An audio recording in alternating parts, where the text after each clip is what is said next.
આ તરફ વલસાડમાં સોશિયલ મીડિયામાં વાયરલ થયેલા નકશાના કારણે રાજનીતિ ગરમાય છે। નકશામાં કપરાડા વિધાનસભા સરકાર દ્વારા મોટી નહેરો અને રેલવે લાઇન પસાર થવાની હોવાનો દાવો કરવામાં આવ્યો છે, જેના કારણે આદિવાસીઓના ઘર અને જમીનનું સંપાદન કરવાનો ખોટી માહિતી ફેલાવવામાં આવી રહી છે। નકશા પ્રમાણે માત્ર સામાન્ય જનતા જ નહીં, ધારાસભ્ય જીતુ ચૌધરીનું ઘર અને જમીન પણ જઈ રહી હોવાનો દાવો કરવામાં આવ્યો હતો। વાયરલ નકશાને લઈ ભાજપ કોંગ્રેસ એકબીજા પર આરોપ લગાવી રહ્યા છે, તો જિલ્લા કલેક્ટરે પણ નકશામાં કરેલા દાવાને ખોટા ગણાવ્યા છે।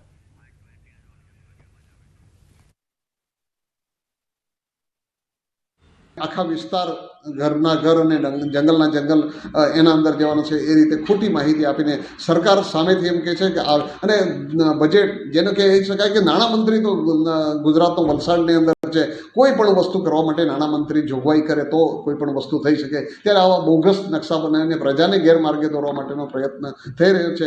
એ જીતુભાઈને કદાચ ખબર હશે, કેમ કે આવી કોઈ પત્રિકા મારા ધ્યાનમાં આવી નથી અને મને ખબર પણ નથી, પરંતુ ચૂંટણી અને ચૂંટણીમાં કરેલા કામો અથવા તો લોકોના પ્રજાના પ્રશ્નોને વાચા આપવા રસ્તા પરથી લઈને વિધાનસભા સુધી રજૂઆતો ન કરી હોય એટલે કંઈક જુદા રસ્તે ગેરમાર્ગે લોકોને દોરવું એ એમનું કામ છે। એ જે નકશાઓ સોશિયલ મીડિયામાં ફરતા હતા એમને આપણે DFCCIL ને મોકલી આપ્યા હતા અને એમના રિપ્લાય બાદ આપણે પ્રેસ નોટ પણ રિલીઝ કરેલી હતી અને સોશિયલ મીડિયાના જિલ્લા ચૂંટણી અધિકારી અને કલેક્ટરશ્રીના ટ્વિટર હેન્ડલ ઉપર અને અન્ય સોશિયલ મીડિયાના પ્લેટફોર્મ ઉપર પણ રજૂ આપેલું હતું। તો ચૂંટણી પહેલા કોંગ્રેસને મોટો ઝટકો લાગ્યો। સુરતના કોંગ્રેસના ઉમેદવારનું ફોર્મ રદ થયું। ચૂંટણી અધિકારીએ ફોર્મ અમાન્ય રાખ્યું। ટેકેદારો હાજર ન થતા ફોર્મ રદ કરવામાં આવ્યું હતું। સુરતના ઉમેદવાર નિલેશ કુંભાણીનું ફોર્મ રદ થઈ ગયું। ફોર્મ અમાન્ય થતા કોંગ્રેસ ખખડાવશે હવે હાઈકોર્ટના દ્વાર। ડમી ઉમેદવાર સુરેશ પડશાળનું ફોર્મ પણ અમાન્ય। શક્તિસિંહ ગોહિલનો ભાજપ પર આરોપ। ભાજપના ઇશારે આખો ખેલ થઈ ગયો। સુરતમાં ભાજપને હારી જવાનો ડર હતો। સુરતમાં ફોર્મ ભર્યું ત્યારથી ભાજપને ફાળ પડી હતી। સત્તાની ગુલામીમાં જે હુકમ કરે છે એ હાઈકોર્ટમાં મનાઈ હુકમ અમે આવતીકાલે વિડ્રોલ સાંજ સુધીમાં નહીં લઈ શકીએ। એ કારણથી આ ઇલેક્શન કમિશનર માનનીય આ ઓર્ડરને લેખિત સ્વરૂપે ડિક્લેર કરવામાં વિલંબ કરી રહ્યા છે। કોંગ્રેસ પાર્ટી ગુજરાત હાઈકોર્ટમાં તાકીદે ઇલેક્શન કમિશનર સામે ઇન્ક્વાયરી માંગશે, સ્ટે ઓર્ડર માંગશે સુરત લોકસભાના ચૂંટણી સામે, અને ભાજપના ઉમેદવાર જેનું ફોર્મ મંજૂર કર્યું છે એમણે એફિડેવિટનો વાંધો આપ્યો છે એમની સામે ફોર્જરીના કેસ કોંગ્રેસ પાર્ટી તરફથી કરવામાં આવશે। આજના ચકાસણીના સમય દરમિયાન અમે જે વાંધા અરજી આપી હતી ફોર્મ નંબર 7 અને 9 નિલેશભાઈ કુંભાણીની અને ડમી તરીકે સુરેશભાઈ પડસાળા ફોર્મ નંબર 14, આજે બંને પક્ષની દલીલ થતા જે નિર્ણય આવ્યો છે 7, 8, 9 એ ફોર્મ અમાન્ય થયા છે અને 14 નંબરનું ફોર્મ પણ અમાન્ય છે, એટલે બંને ફોર્મ રદ થયા છે, એટલે આપણે માહિતી આપી। એ નિલેશભાઈ કુંભાણી અને 14 નંબરનું ફોર્મ છે જે સુરેશભાઈ પડસાળ જે ડમી છે।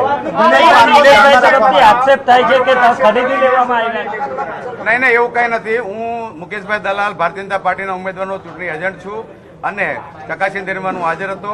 અમે ઘણા બીજા પણ ફોર્મમાં અમે પણ વાંધો લીધો હતો, એવી રીતે આના ફોર્મમાં પણ વાંધો લીધો હતો। અંતરે આજે હિયરિંગ થતા આ બંને ફોર્મ આ બાબતે મેં આપને સ્પષ્ટતા કરી છે। આજે ચૂંટણી કમિશનર તરીકે અહીંયા જે અધિકારી હતા કલેક્ટર સાહેબ એને બંને ફોર્મ અમાન્ય ગણ્યા છે। સુરતના ઉમેદવાર અમારા નિલેશભાઈ કુંભાણી યુવાન જીતી જશે આ ડર લાગ્યો, એટલે એમને ખરીદવાનું, એમને ડરાવવાનું કામ શરૂ થયું। એમણે સુરતમાં આજે જ ઇન્ટરવ્યુ આપ્યો કે પહેલું પ્રેશર એમના ઉપર હતું, માંગો તે રકમ, અને સામાજિક રીતે પણ જ્યાંથી દબાણ લવાય ત્યાં સુધી લાવ્યા। મને પોતે એમણે આજના ઇન્ટરવ્યુમાં પણ નિલેશભાઈએ કહ્યું છે કે મેં અમારા પ્રદેશના નેતાને પણ કહ્યું કે સાહેબ મારા ઉપર આ દબાણ છે, અને મને કહ્યું હતું અને મને કહ્યું કે જે કંઈક લાલચ કે લોભ કે દબાણને હું વશ નહીં થાઉં, હું લડીશ। જ્યારે એમ લાગ્યું કે આ ઉમેદવાર લડશે એટલે પછી એમના ટેકેદારોને શામ દામ દંડ ભેદ એનાથી નીચે ઉતરીને કે જેને લોકશાહીમાં ગ્રાહ્ય ન રાખી શકાય એ પ્રકારના હથકંડાઓ શરૂ કર્યા. જો એને સામે જે માણસો હાજર થયા છે એની વાત માનવી હોય તો અમને એને ક્રોસ એક્ઝામિનેશન કરવાની તક આપવી પડે.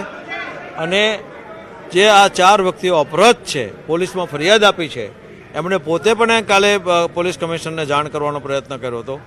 તેમ છતાં આ લોકોનું અપહરણ થયું છે, નથી થયું, અમારી વાત સાચી છે ખોટી છે, કમ્પ્લેન આપી છે વાત સાચી છે ખોટી છે, એની કોઈ પણ ચર્ચા કર્યા વગર સાવ ખોટો તદ્દન વાહિયત ઓર્ડર કરવામાં આવ્યો છે. સાહેબ, હવે આગળ કઈ રીતે હવે પ્રોસેસ રહેશે આપણા તરફથી? આગળ તરફથી અમારી જો પ્રોસેસ છે, અમારી સિસ્ટમ પ્રમાણે આ ઓર્ડર અત્યારે અમે દિલ્હી મોકલી આપ્યો છે. અમારી દિલ્હીની જે લીગલ ટીમ છે એ લોકો નક્કી કરશે કે હાઈકોર્ટ આવવું કે સુપ્રીમ કોર્ટ જવું. સાહેબ, શું વાંધો કાઢ્યો છે ફોર્મ રદ કરવા માટે? ચાહે વાંધો એકમાત્ર કે આ 4 જે ઠેકેદારો છે એ ઇલેક્શન ઓફિસર સામે હાજર થયા છે અને સોગંદ ઉપર જાહેર કર્યું છે કે આ સહી અમારી નથી, એટલે એ વાંધો માન્ય રાખી અને અમારા ફોન રદ કર્યા છે. ગઈકાલે ઠેકેદારને લઈને આવેલા અને કોણ લઈને આવેલું, કેમ આવેલું, બધા ભેગા થઈને કેમ આવેલા, એક જ જગ્યાએ ટાઈપ થાય, એક જ જગ્યાએથી સ્ટેમ્પ પેપર વેચાતા લેવાય, એક જ નોટરીને ત્યાં 4 ભેગા થાય અને ભેગા મળીને કલેક્ટર સાહેબને પાસે આવીને કહી જાય કે અમે સહી નથી કરી. અમે સાહેબને કહ્યું કે વાંધા અરજી જે છે એમનું એફિડેવિટ છે એમાં સહી કરી છે તે, અને અમે અમારી ઉમેદવારી પત્રકમાં જે સહી છે બે ટેલી કરી લો. તમે એવિડન્સ એક્ટની સેક્શન 73 કહે છે કે જજ સાહેબ પોતે હેન્ડરાઇટિંગ એક્સપર્ટની જેમ વેરીફાઈ કરી શકે છે. કેમ ન કર્યું? ઇલેક્શન કમિશન ઓફ ઇન્ડિયાની હેન્ડબુક છે, એની અંદર સ્પષ્ટ લખ્યું છે કે પ્રિઝમ્પશન જે થાય તે કેન્ડિડેટની ફેવરમાં થવું જોઈએ. અહીંયા પ્રિઝમ્પશન જે છે એ રિબર્ટ કરી દેવામાં આવે.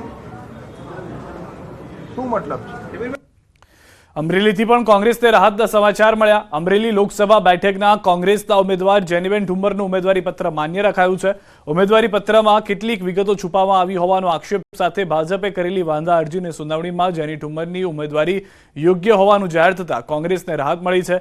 ભાજપે આરોપ લગાવ્યો હતો કે જેની ઠુમ્મર દ્વારા રજૂ કરવામાં આવેલા સોગંદનામામાં કેટલીક મિલકતોની વિગતો તેમજ તેમના પતિ દ્વારા લેવામાં આવેલી લોનની વિગતો છુપાવવામાં આવી છે. આ મુદ્દે ગઈકાલે ગૂંચવાયેલો મામલો આજે રવિવારે થાળે પડ્યો હતો. લગભગ 1.5 કલાક સુધી બંને પાર્ટીના આગેવાનો અને લીગલ ટીમના લોકોને સાંભળ્યા બાદ મુખ્ય ચૂંટણી અધિકારીએ જેની ઠુમ્મરનું ઉમેદવારી પત્ર માન્ય રાખ્યું હતું. આ મામલે કોંગ્રેસના નેતા વિરજી ઠુમ્મરે પણ લોકશાહીની જીત થઈ હોવાનું કહ્યું.